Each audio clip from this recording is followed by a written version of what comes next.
So today we're going to talk about why project managers might want to encourage functional conflict. But before we dive into that, let's first talk about what functional conflict is. So Martin, what is functional conflict?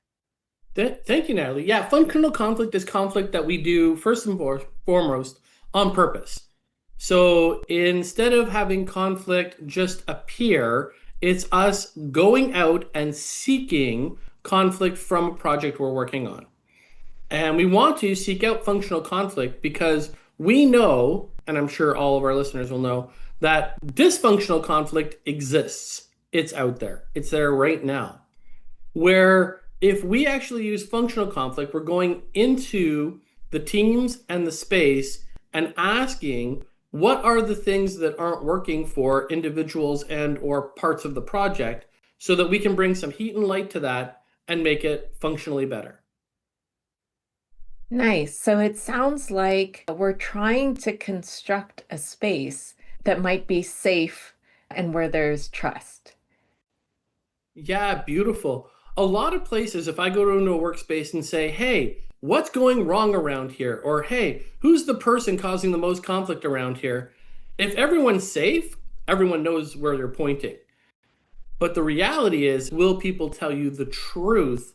And that's based on how safe a room is. So the first part of functional conflict is the job of the supervisor and the job of the project manager is to have a space so safe that any topic that's brought up is brought up and just assumed to be data. It's not personal.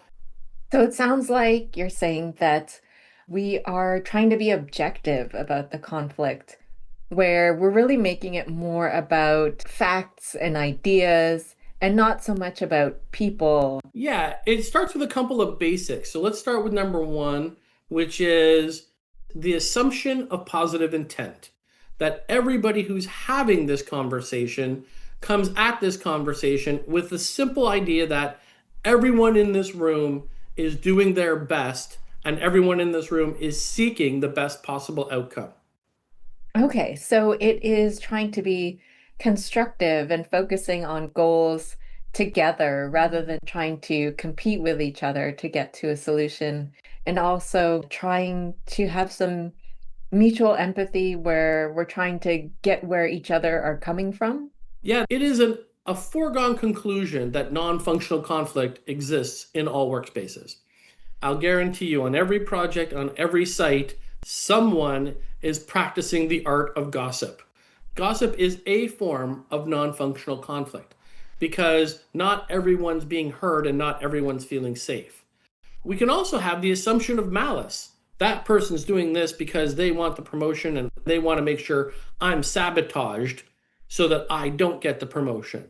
Non healthy competition can massively impact and result in a project and most certainly impact inter-team dynamics. And finally, when we're talking about safety and a safe space, we have to talk about our lizard brain. That when we are dealing with functional conflict, we're dealing with conflict in a way that allows our prefrontal cortex and our decision making to feel safe enough because when we're stuck in non functional conflict, the lizard takes over. And when the lizard takes over, we're never going to have the best decisions.